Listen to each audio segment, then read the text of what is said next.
Alright, hey folks, Keough here with a new video log for you, and I'm going to answer a question that I've been getting a lot, basically since I started this like, not even centered in the frame.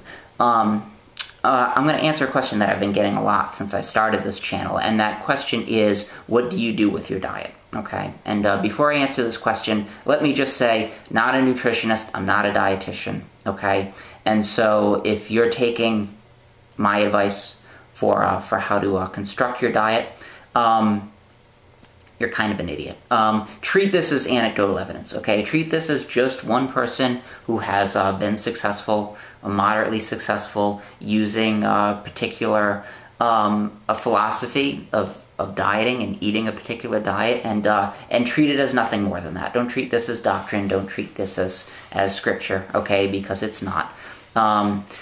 There are a couple of rules, axioms that I abide by in my philosophy for my diet, okay, and I'll give those to you. And this is again just my personal opinion. And if you are an athlete in a weight class based sport and you are looking for the diet that is best for you, so if you're anybody that's competing in powerlifting or even just training in powerlifting, your diet should always be doing something. And it drives me absolutely nuts when I see people who are not mindful of their diets at all, and they don't have any understanding of what their diet is supposed to be doing for them at that moment, all right? And your diet can really only do, it can only really do three things for your body composition, okay? It can either cause you to gain weight, okay, and that involves eating a surplus. Now, it could be good weight, it could be bad weight,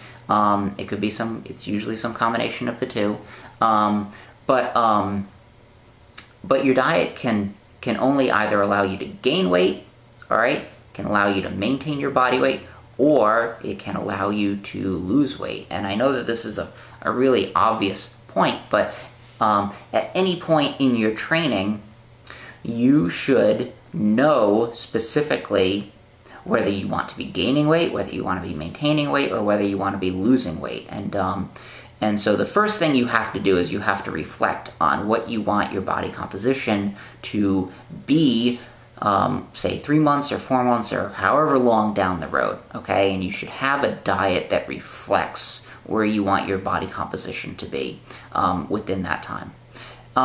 For me, because I am a 148-pound lifter with the desire to remain at 148 pounds, and without much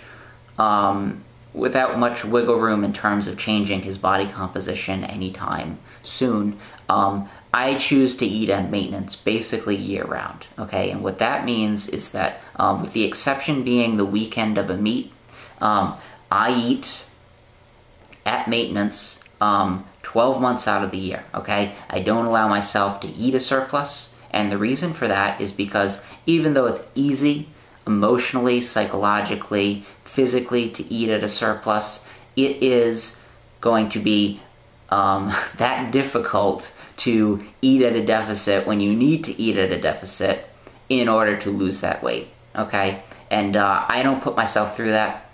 In preparing for a competition, I'm not losing body fat, all right? And if I am losing body fat, it's a pretty negligible amount, all right? I'm maintaining my body weight throughout the course of the year, and again, the only exception I make is right after a competition. After a competition, that weekend is basically a free-for-all, so I eat as many calories as I can, and then I'll usually take like 24 hours, the next 24 hours after a meet, I'll take it just to relax and eat whatever I want. But after that, again, eating at maintenance, and I do it year-round, and it's just a matter of discipline.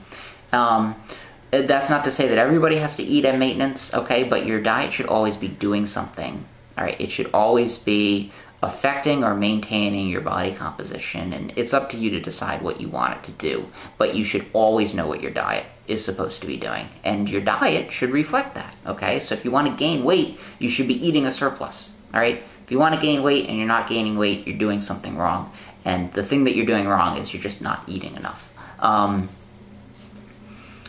When I design my diet, there are two things that I focus on, okay? Number one, the amount of calories that I need to take in order to stay at maintenance, and this is usually between 22 and 2,500 for me. Number two, my macro breakdown. All right, and for my macro breakdown, I really I don't have any hardened rules for the ideal macro ratio for me.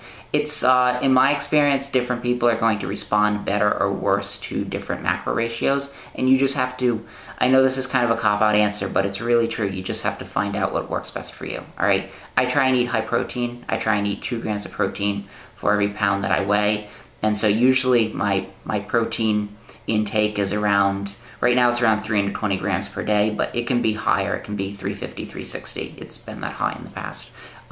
Usually I'm eating between 100 and 150 grams of carbs per day, and the carbs will decrease slightly as I come up to a meet, and they'll decrease greatly when the week of a meet before I have to weigh in, but that's not to lose weight. That's just to manipulate the amount of water I'm retaining. So 100 to 150 grams of carbs, and usually around 50 to 75 grams of fat, though sometimes it's even higher than that per day. And that's basically what I do for a rough macro breakdown, and it works for me. I don't know exactly what the ratios are. It's something like it's usually something like 2 to 1 protein to carbs, 2 to 2.5 to 1 protein to carbs, and 3 to 3.5 to 1 protein to fat, and then carbs to fat will usually be at most about a 2 to 1 ratio, okay? But what I do is I just manipulate those ratios very slightly over time based on how I feel, okay? So if I feel good, I don't mess with it. I just keep it the same. If I don't feel good and I think it's related to my diet and not to training and not to recovery or anything else, then I tweak it and then I see how I feel, okay? And what I do in order to make these things easily measurable is I eat the same diet, so I eat the same foods every single day, all right? And I can tell you right now exactly what I eat and what I've been eating for like at least the last month. In the morning, I eat 5 whole eggs with a little bit of butter and a pint of Arctic Zero ice cream, which is it's like a gluten-free substitute ice cream. I don't care about the gluten-free part, but it's 150 calories per pint. It's around, I think, 20 grams of protein and like 25 to 30 grams of carbs per serving. So I have that twice a day, and I have it first for breakfast. So 1 pint for breakfast. For lunch, 2 servings of brown rice, 2 cups cooked, I think it ends up being. It's like 350 calories and 75 grams of carbs.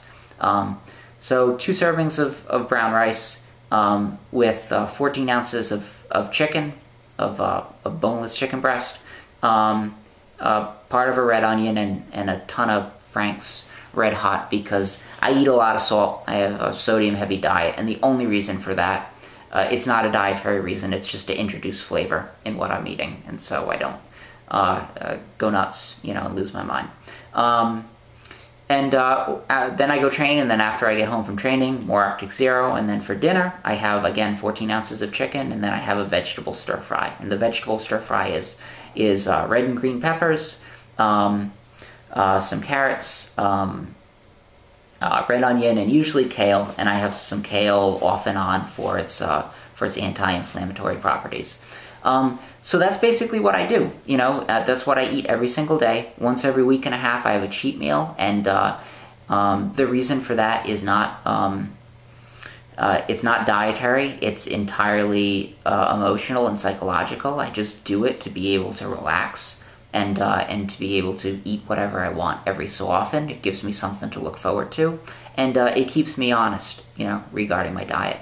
I live in a very controlled environment, dietarily speaking, okay? So I don't live in a household in which foods that are bad for me are introduced, which is like really fantastic, okay? So I don't have to worry about temptation. I don't go out to eat at all. I prepare all my own meals, and so I think it's really easy to stick to a diet when you don't conceive of alternatives as being possibilities. And for me, there is no possibility for me to go out and get McDonald's or go out and splurge on some junk food because that just doesn't exist for me. And when that's not an option, it's actually really easy to cope with it, okay? And so I know when my next cheat meal is. Actually, my next cheat meal is going to be after I weigh in for my meat, which is a long way away. But I always know when my next cheat meal is, and I just look forward to that. So that's basically all that I do, with my diet. Again, it's not sophisticated stuff. When I'm coming up to a meet, does my diet change? It changes slightly. The macros change, the fat goes up, and the carbs go down, usually around about 50 grams per day, and I cut all my sodium out, and I start drinking more water. And I do those things in order to manipulate the amount of water I'm retaining and make weight easily. And usually the amount of weight, the amount that I weigh in the morning will drop. I would say just by cutting the carbs and just by cutting the sodium and drinking a lot of water, it'll drop 5 pounds. I'll shed 5 pounds instantly, and I still feel great. I feel really good eating 25 to 50 grams of carbs per day, especially if I'm not doing any training and I'm just resting and relaxing. So that's never been an issue for me.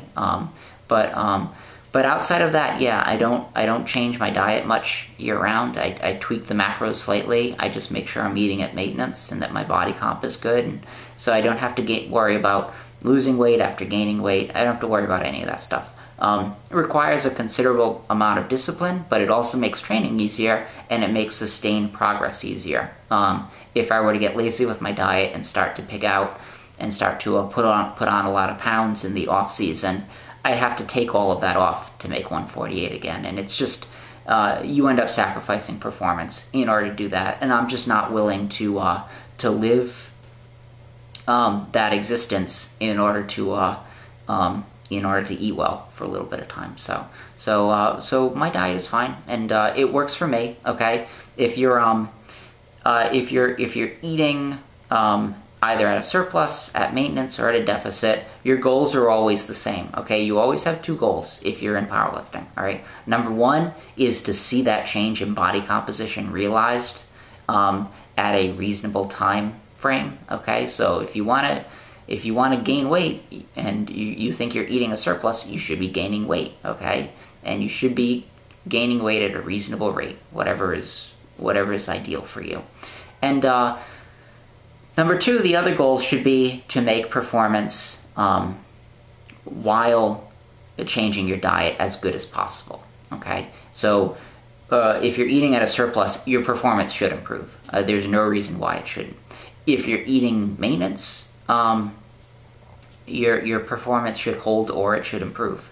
If you're eating a deficit, you should either minimize the extent to which your performance suffers.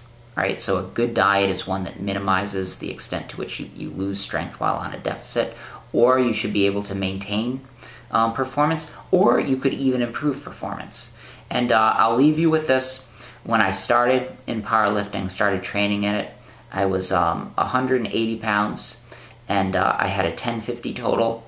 Since that time, I have lost, depending on where I am in relation to a meet, 25 to 30 pounds, okay? And my total in the gym has gone up 350 pounds, and that's over a span of, I think, 3 years. So you can eat on a deficit, you can lose weight, and you can get stronger. It's certainly possible. I'm not saying it works the same for everybody, but it's worked for me, and I didn't have to do anything special to do it. I was as consistent as possible and as meticulous as possible, and ended up working out just fine.